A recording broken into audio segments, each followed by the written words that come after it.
Hello and welcome to another episode of Lights, Camera, Action. Today I have 6 prepared stories for you. I have Morbius, the Batman coming out on HBO Max, Halo series, Moon Knight, Doctor Strange Into the Multiverse of Madness and their TV spots, Thor Love and Thunder, and its beginning of its press tour. So, all of that, but let's hear a word from our sponsors first.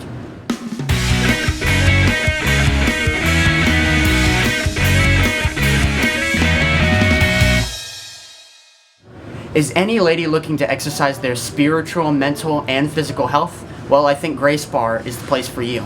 Grace Bar is a place located on Lee Victory Parkway in Smyrna, Tennessee, and it exercises, as I've already said, your spiritual, mental, and physical health.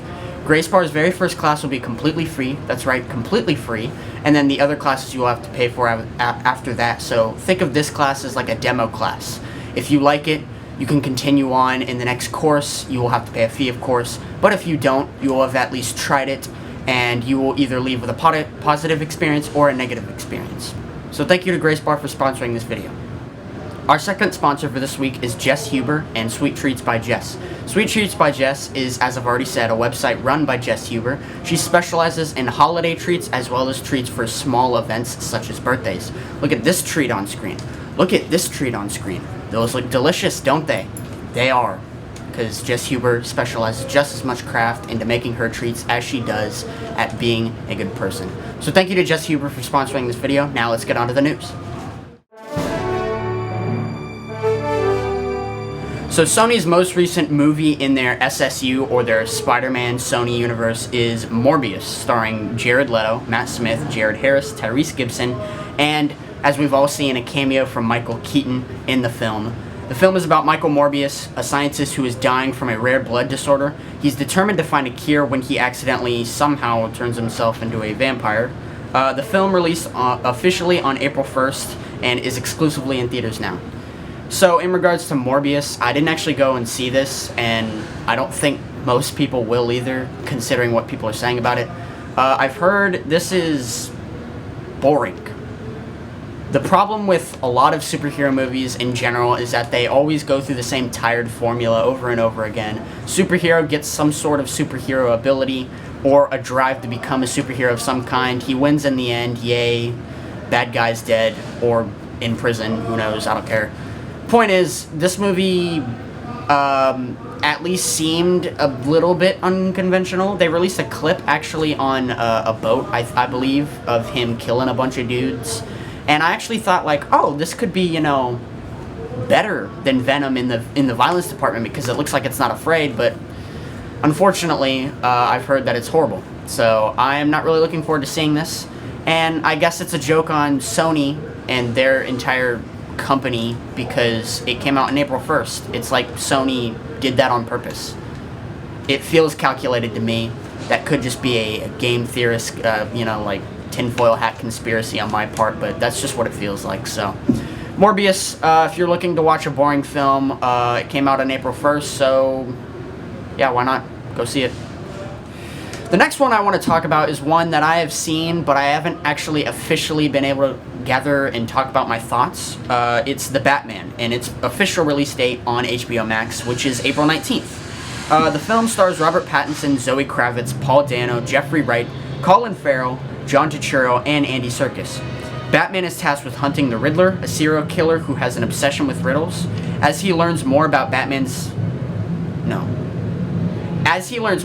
Gotham City's corruption, he realizes that even his parents may have had a hand in the city's corruption.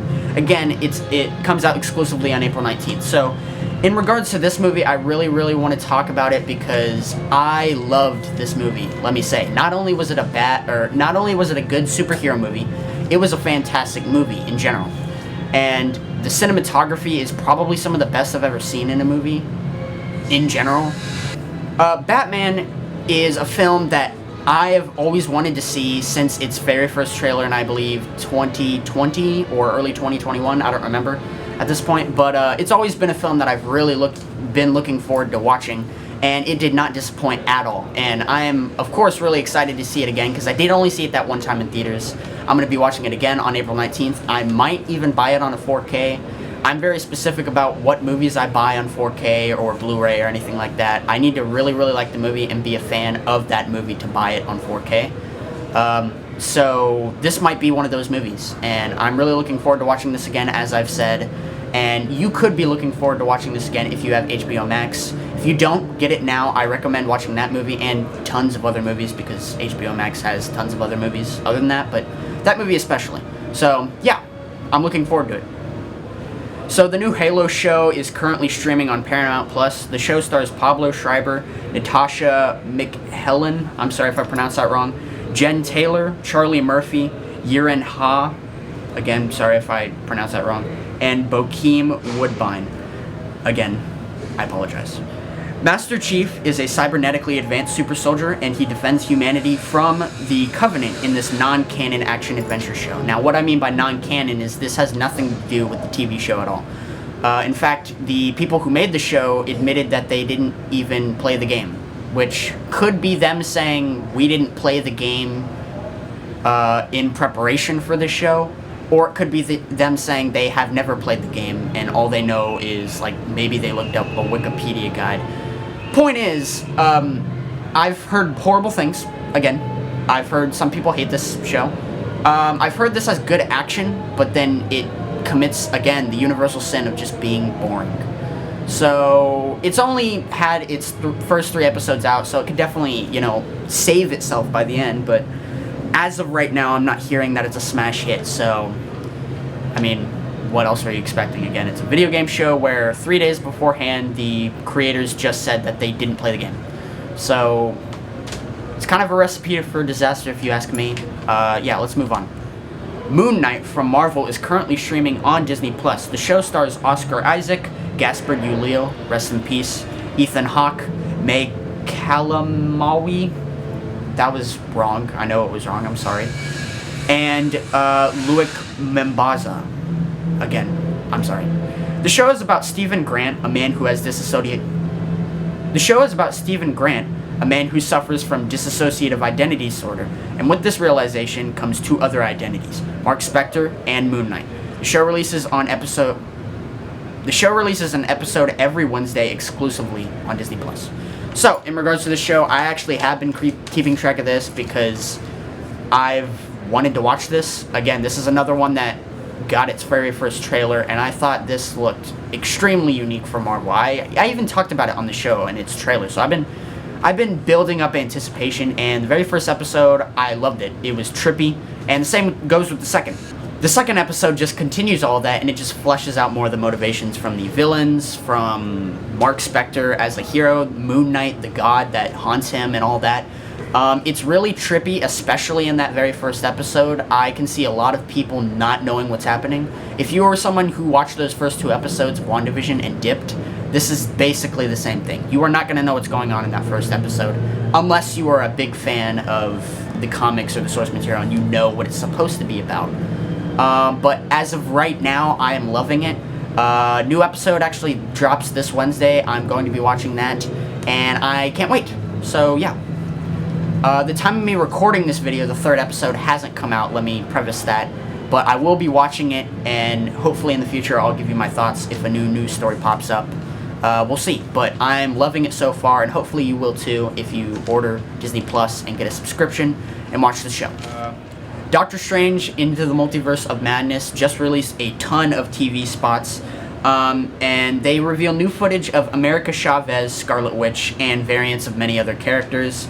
The movie's set to release worldwide on May 5th. So in regards to this movie, I think I've already talked about this one as well because it's Doctor Strange. It's directed by Sam Raimi, who I love. He's master behind the camera. He's a masterful director. Even when he has a mess up, he gets something right. Like Spider-Man 3, people hated. I love that movie, to a degree. But anyways, what I was talking about, Doctor Strange Multiverse of Madness.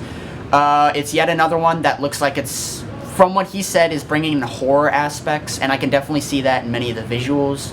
Trippy visuals. Could be horrifying. Yeah, so I can't wait for this movie. It's directed by Sam Raimi, so hopefully it'll be a smash hit, and I can't wait. Oh, by the way, Professor Xavier is in this, which I have mixed feelings on. I think I've already gotten into it, if I haven't.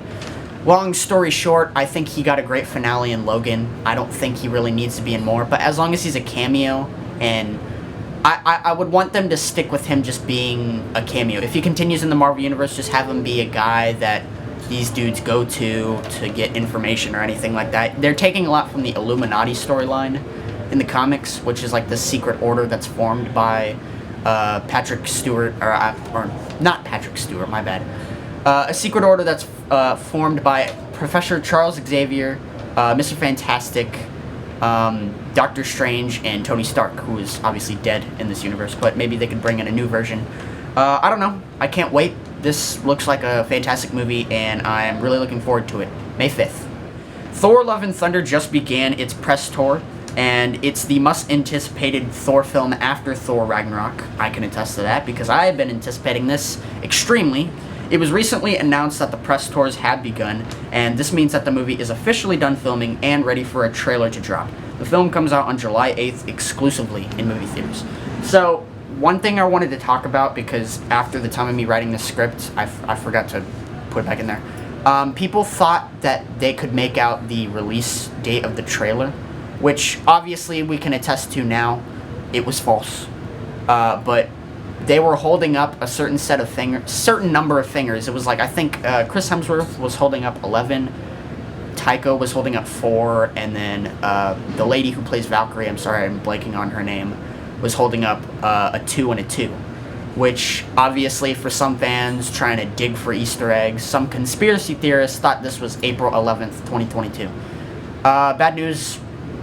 April 11th was yesterday at the time of recording this video, and there's radio silence from that trailer, so it obviously didn't drop, but it's a little fun but it's a little fun intrigue. It's like a fun little fan theory, fun speculation, if you will. So in regards to this movie, I can't wait though, because Thor, I love the Thor movies. After Ragnarok, they went in a completely different direction. Taika, as far as I'm concerned, has never missed. I've heard great things about What We Do in the Shadows. I saw, Jojo Rabbit was fantastic. I watched that, I think, during Corona.